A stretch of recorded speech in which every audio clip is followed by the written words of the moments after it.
Here we have a 4-pack of Apple AirTags, and we're just going to unbox them and show you how they come packaged.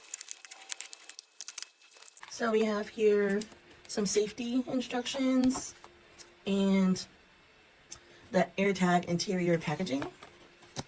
And we have 2 AirTags on either side, and it gives you the simple instructions to pair them with your phone.